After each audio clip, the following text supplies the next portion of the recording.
I attended a funeral earlier this week, and really sad. It's Jean. She was a really special person, and she will be missed. She was just one of those people that everybody loved her, so you can only imagine what her family's going through losing her. But anyway, okay, well, something interesting happened at the funeral, and that's I realized some just very interesting things. Okay, her husband Bob, he was sitting there, and there was a woman sitting beside him, and I knew I recognized her. I just couldn't figure out from where, and then she recognized me right off. She works at my chiropractor's office. Okay, so I see a chiropractor about once a month, and anyway, I know her from there and have seen her about once a month for a really long time, and I had no idea that was Bob's sister. Okay, so I just thought it was interesting, just the connection there. Yeah, I knew her from the chiropractor's office, but I also knew her family very well. And anyway, we had a lot of friends in common, you might say, that we weren't even aware of. Okay, well, then I talked to some other people. I talked to one fella, Danny. I knew he was going to be there. I've worked with Danny for years. Okay, the company I work for now, Danny and I both worked there. The company I worked for before going to where I'm at now, Danny and I both worked there. And the company before then, Danny and I both worked there. Okay, so yeah, we knew each other. Well, we were at lunch, I don't know, 4 or 5 years ago maybe, and at the company we're at now. And we were just talking at lunch one day, and he was talking about the area his family was from. I said, well, hey, my family's from that same area. And it didn't take us but about 2 seconds to realize we're actually related. And I mean, this way, way back. We're talking quite a few generations, but it just made me realize what a small world this is, and it's all about connections. Okay, when I say a small world, we're connected to so many people in so many ways that we just aren't even aware of it. Okay, well, those are real connections. In the case of Danny, okay, me and him are related. We've got a lot of family members in common. The particular family line that we're related on, they were early settlers in this area, amongst the first. And so we have a connection to each other there. We have a connection, family connection. But we also have a connection to the land here through those early family members. These are the people that settled this area and built the first houses, fought the British.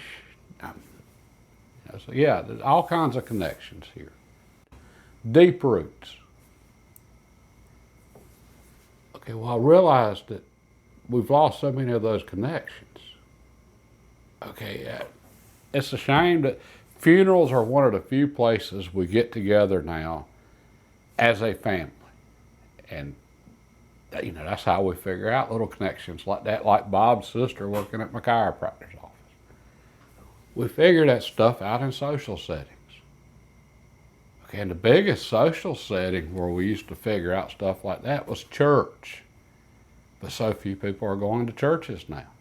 And at the church I attend, when I first started, the pianist there, she walked up and she said, started asking me about my family. Okay, and I thought, how she know my family? I'm related to her. She said, I'm your cousin. It was distant, but still she knew my family. And she told me a story about when she was a little girl, and my great-grandpa came over to their house and built an addition onto their house with her daddy. Okay, and me building an addition onto my house now, and all the renovating and so forth, she told me last Sunday, your ancestors would be proud. Apparently that ran in the family, building things. Okay, well, I had no clue that, I didn't even know who she was or that she existed. And then talking to her, she knows many people in my family better than I do. I never met my great-grandpa on that side. Okay, she knew it. All right, well, church is where we get together as families and communities, or used to be anyway. All right, well, that's where we realized all of those connections. Okay, so when you went to work on Monday, the people at your job, they weren't just your co-workers. That was so-and-so's brother-in-law, and that was so-and-so's cousin, and that's so-and-so's father or son, and aunt, mother.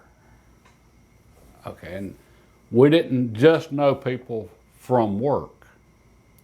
We knew them from work, we knew them from church, we knew them because we were best friends with their son, we knew their family. We had many different connections to each other. Instead of now, it just seems to be just one connection. We know them from work, we know them from school, we know them from the little old lady that rings us out at the grocery store every Monday. We don't even know her name other than what's on the tag, but we know her. Just through that, and that's about it. Those multiple connections, that's what we've lost. Okay, and then I got to thinking, well, what happened? Okay, obviously, so many not attending church now. That was a huge blow to communities and those connections and roots and bonds. Okay, but it seems to me there's something else going on here. And what I realized, when TV came out, we started watching other people, other families, other communities. And, we're watching that episode of whatever, MASH or Dallas, Dukes of Hazzard, Cheers, Family Ties, Friends. I really don't know what's come out since then. Okay, so we're spending time watching other people and their friends and their families and the Waltons. Okay, and we started watching other people go on their adventures.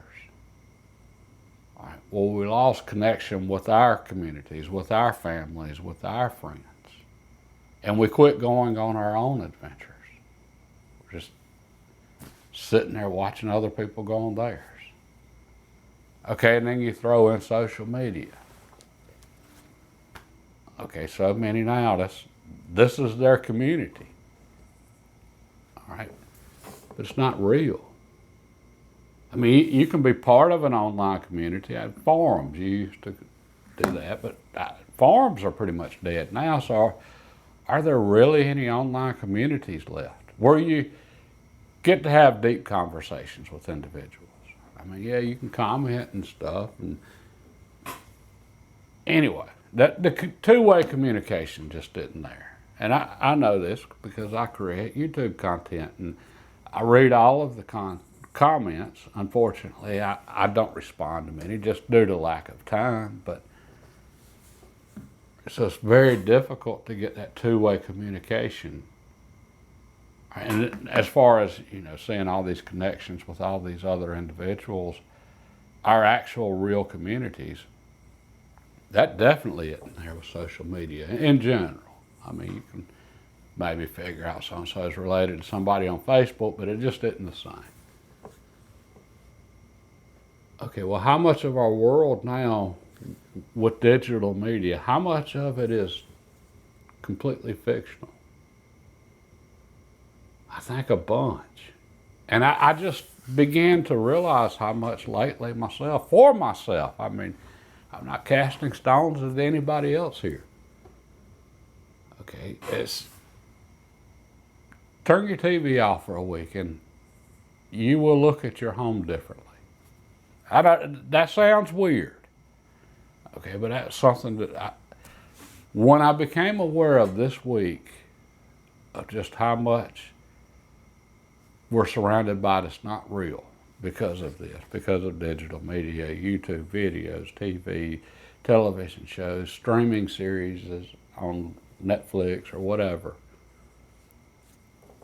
We're so caught up in what's not real that we're not paying attention to what is real, to our actual physical surroundings. cut your TV off for a week, put your phone down for a week, and you will look at your house differently. At least I did. It surprised me. It was pretty profound. Okay, and I realized a lot of my own shortcomings that I haven't just paid any attention to. Okay, and yeah, and if this happens to me, and I don't watch that much media, I can only imagine what's happening with young people now, because they are consuming so much media. They are on their phones so much. They're completely losing touch with their environment. Forget communities, just their actual physical environment. And I think that has a lot to do with why so many of us have lost touch with reality. And that's something I've been talking about for a while, just trying to figure out for a while. I mean, it's become obvious that so many of us have lost touch with actual reality and truth. But I really hadn't thought about why that much, other than social media and news. We rely on news to keep us informed as far as what's going on in the world and how the world works. Okay, well, most of us now, we're very well aware that mainstream media is just absolutely lying to us, and they're just creating a narrative so that they can make us think the world works in a certain way when it absolutely does not. They're lying through their teeth. Okay, and this is right and left. It's sitting one side or the other. Okay, a lot of people aren't aware of that still, but all right, so we get information from the media, and that informs our view of the world. But so many now, especially, again, young people, social media our media, digital media, it's not just informing them of creating their view of the world, it's shaping their view of actual reality. That's how we get to a place where some people believe that men can be women and women can be men. Okay, that's completely lost touch with reality at that point.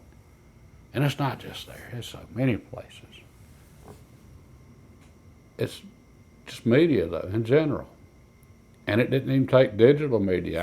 Analog was, that was already separating us, weakening the bonds in our communities, weakening those connections. We didn't have to go to church and go on our own adventures and meet people for ourselves and socialize with actual real individuals and have real two-way conversations with people and figure out all of those intricate connections and just learn just how deep our roots were in our communities. We could just sit home and watch television, and well, that weakens those connections. Okay, and it was slowly shaping our view of reality, but nothing like this. I mean, I see kids just 24/7. I walked into Lowe's the other morning, and there's a guy on his phone, a guy that works there, just right out in front of everybody. It's obvious he didn't care about his job. No clue about reality. And that's so many now. And I don't know where we'll go with this. I think it's getting worse. How about that? I think it's going to get worse. It's going to continue to get worse. And I don't see any way to change this. The content we're consuming, digital media, it's just going to get better and better and better, and there's just so much more of it, and it's going to be cheaper and cheaper to produce. You throw AI into the mix, and it's going to create custom content essentially for whatever individual. And at that point, is that when we become the Matrix? All right, are people just going to volunteer to plug themselves into the Matrix and just be content with watching other people live a life and go on adventures and see their family bonds and connections and so forth, and completely sacrificing their own, their actual real communities and bonds and connections and adventures. So this was just something I thought was interesting and needed to be shared. Becoming aware of just how much we're surrounded by that's not real. Your favorite YouTube channel, favorite television show, or whatever. All right, television show. It takes a lot of people to make a television show happen. Okay, it's not just you and whoever is watching it at the same time, and then the family you see on the television or the characters. It's you and whoever you're watching this with, and then all of the things you don't see that it took to make that show happen. The teams of writers, directors, producers, actors, actresses, lighting people, sound people, camera people, editing. It took a whole team of people to convince you were part of that when you weren't. It wasn't real. And this goes back to ancient Greek, and they did really great plays. Okay, this is great literature. When we read a really great book and we get lost in it. Okay, but with a book, we know it's fiction. But we've gotten so caught up in media now, we're surrounded by so much and we consume so much of it. I really do think we've lost touch, all of us, with what's real and what isn't, and some much more so than others. And again, take this challenge for yourself. Turn this off for a week. Turn your computer off for a week. Stay off social media, don't watch a video, don't watch a television show, turn your TV off. And just go through a week just being consciously aware of what's real and what's fake. Your house, it's needing cleaning, that's real. Or at least mine needs it. My yard needing cutting, the grass needing cutting this afternoon, and all the yard work I need to do that I hadn't done all summer long because I've been working on the other house. That's real. Okay, I can not see all that and just completely forget about it and just go get lost in this. And I think that's what's happened to so many now. Anyway, just keep that little bit in mind this week. What are you seeing that's influencing you that's not real? And if you see a funeral where you know somebody, go to the funeral. Start working on those connections again. Civic group, or better yet, go to church. And church, this is, I thought, interesting too. There are places where we interact with other individuals, and so often if it's a social setting, it's people our age, whatever age we may be. Church is one of the few places, though, where we have multi-generations of families together interacting with other families, multi-generations. Okay, that's very seldom does that happen in most of our social settings. When was the last time you went somewhere with your grandparents or your great-grandparents or even your parents in a social setting besides maybe Christmas dinner or Thanksgiving? I mean, out in public with your family, and not just to go eat at a restaurant. Something to think about. God bless and have a great week.